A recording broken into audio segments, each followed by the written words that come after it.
So I will talk about Active Directory today, but I will first start with a special thanks to our big sponsor, which is Donald Trump, because with the behavior of this formidable guy, we discover that sovereignty isn't a bad word, but something very important. Then I worked for the French Gendarmerie. No, maybe you don't know, but in the French Gendarmerie, today, you have less than 3% Windows. Most of people are using Linux with everything based on the Linux system. Everything is free. So it's possible, but maybe it's not easy. So we'll talk about the replacement of a part of the system, the Windows system in enterprise, which is Active Directory. So the first thing is the main problem you have when you want to leave Active Directory is to replace applications. Because switching the operating system from Windows to Linux is very easy, nothing to do. Operating system is just something to launch applications. If you already have converted your application into Linux system, you have no problem. If you don't know how to do this, come to our stand in Dinagora. We will explain you how to use our software to replace. So that is not the subject here. The main problem is not to replace Windows, it's to replace Active Directory, because there are a lot of people that explain we are able to replace your Active Directory and so on. So, okay, I did the study, I explored the market, I did the job also with the French Gendarmerie some years ago. And no, it's wrong. There are things to do. That's why I'm here today. It's to share our reflection and maybe to find people that want to work with us in any forms you want to build something really able to replace Active Directory. So, what is Active Directory? Active Directory is not a product, it's a bundle. And in this bundle, you have things very easy to replace. The directory, easy to replace. Why? Because it's born in a Linux system. It's born in the MIT University, and it was not to manage Windows. The authentication system is the same. It's Kerberos. Kerberos was born in the Linux, easy to replace. But Microsoft added things to manage a global enterprise. So able to manage policy on the desktop, able to give different services, and so on. So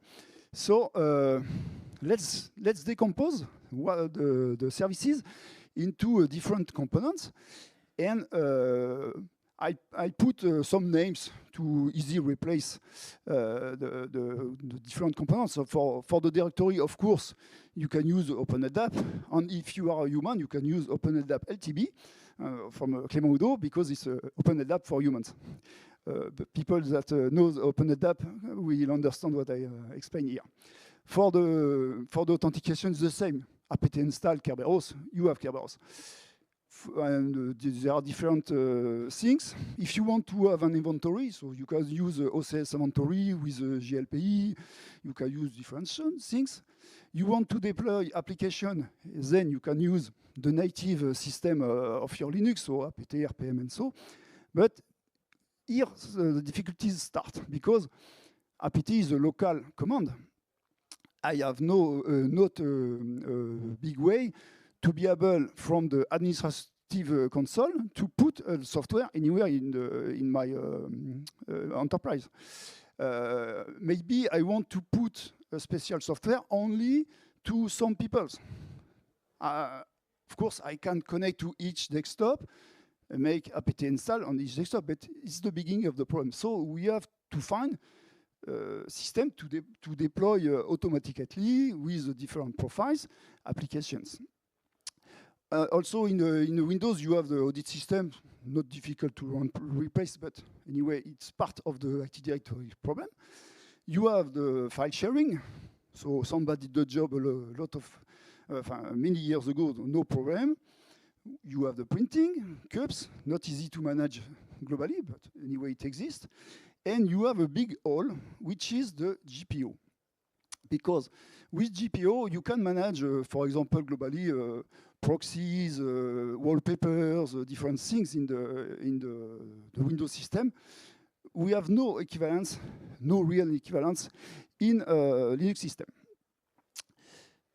There are solutions that pretend to globally replace Active Directory. So the first, FreeIPA, probably you know it from Red Hat. But FreeIPA is a beautiful package that just install Kerberos. You can do it by yourself easily. You install OpenLDAP, you install Kerberos, and you have FreeIPA. Just some graphical interface, and that's the job. The second is interesting because landscape from Ubuntu is really GPO. So, but the main way of the software is to pick GPO from an Active Directory, extract what is possible to apply to Linux, and apply to Linux Ubuntu only. It's not totally open source, and it's just a way to install Linux inside an Active Directory system. It's not a way to replace Active Directory. And the two first solutions are American solutions with license. So not interesting here for sovereignty. The third is the German solution. So it's the first that is European.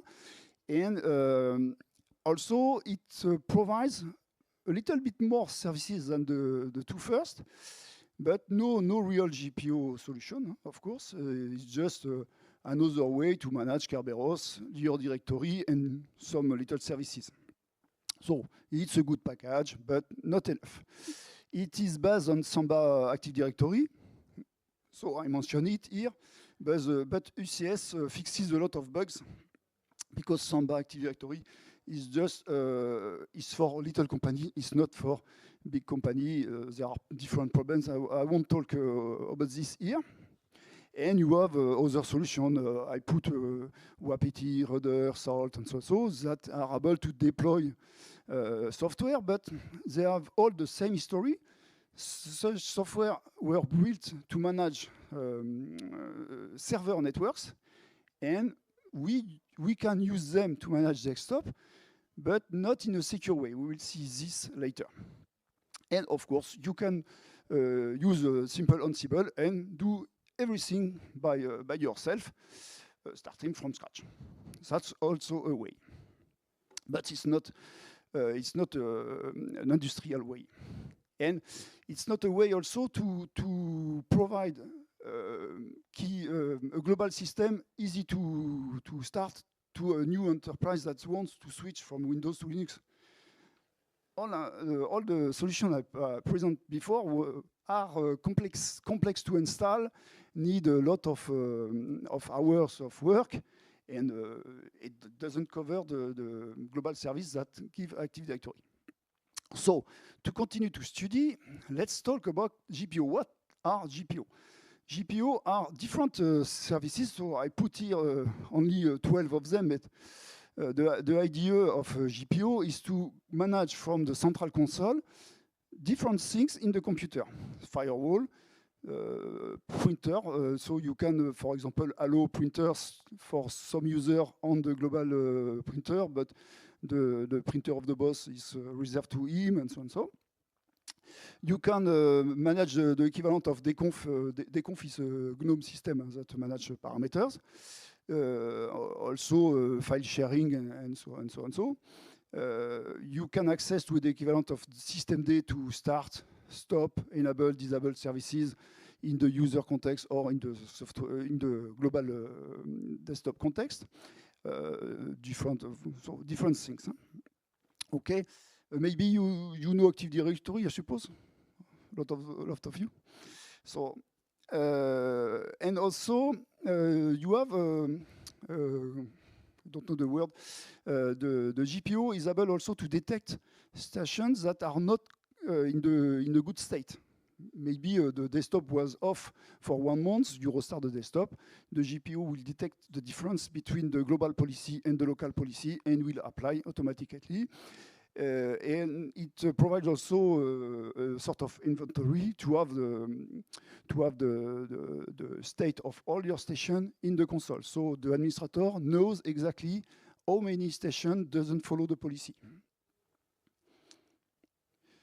So, as I said before, the solution we have today are built were built for servers. So they are a root system that is able to download something from the central system, apply locally, maybe able to push the inventory, to detect the difference, and so on. So, but they are designed like SendMail was designed. Maybe you don't know the history of Postfix, but before Postfix, all mail servers were based on SendMail, so a root system able to connect to network to receive mail and distribute them as user in the different mailbox. This SendMail give a lot of security issue on the world, and many companies suffer of the software. Then, so 30 years ago, Postfix was born, and Postfix solves the issue by a special design where every services are split to reduce the exposure. So you have Postfix, software written 30 years ago in C language without any big CVE for 30 years. So it's impressive. And it's really security by design. So the reflection is what can we do to replace Rudder, Salt, and so and Puppet with something built with the same ideas on Postfix? So build security by design. It's not a global root system which will download the policy, detect difference, and apply. Voilà. So here you have different services. You can read the first fetch. It's of course CH root services. It fetch the policy or the package to apply, put it in a special directory, the resolve with, and so on. And at the end, only an applier will be launched by the master just to apply this policy, and then after the policy is applied, it will be removed. So that's the idea. That's what we want to build to provide the GPO, then to be able to build the global Active Directory equivalent for Linux with security by design, not something. Oh, sorry. Okay, but replacing Active Directory is not enough because Microsoft already switched. So I see the clock. I have not a lot of time, so I will be faster a little. Oh. So Kerberos is a protocol that was designed for intranet. It's dangerous to put Kerberos online. So for different reasons, you can see on the slides. So Microsoft switched to Entra ID, and today offers services to manage your computer on internet with the equivalent of Kerberos, but built on the web system, sort of OpenID Connect. And I think if we want to replace Active Directory, which is going to dead, we cannot only replace Active Directory. We have to replace Entra ID. We have to replace the future of Microsoft, not the past. So we have already different software, and in Linagora, we solved the idea of SSO was solved 2 decades ago, of course, with Lemonade Lab. More than 20 years today. And we built in Linagora something which is called Open Bastion. So Open Bastion is it's a very powerful SSH Bastion, but this Open Bastion is able to manage the pluggable authentication module of Linux, what control the desktop. So we started to use this component to replace the Kerberos stack to be able to authenticate and to manage user on internet using the capabilities of Open Bastion. So it's an ad for Open Bastion. If you want to test it, please do it. It's easy to find on GitHub. And so we have different capabilities because it's important for a desktop. A desktop is not a server. A server is online. When you connect to SSH, it's online also. For a desktop, you have to manage also connection when user is offline, because his computer has to work. So we have different systems inside Open Bastion to do it. And that's why the idea is to extend this OpenBastion to the whole desktop. So I have not enough time to explain all the stack, but it's the idea. The first package is published as a beta version. And then I think with this global stack, so OpenBastion, sort of inventory based on GLPE, OCS inventory or anything, plus the GPO system, we will be able to provide a global Active Directory replacement that is able to provide a real way and not something complex, not something that doesn't exist, but something that we can show to the enterprise to help them to switch from Windows to Linux. So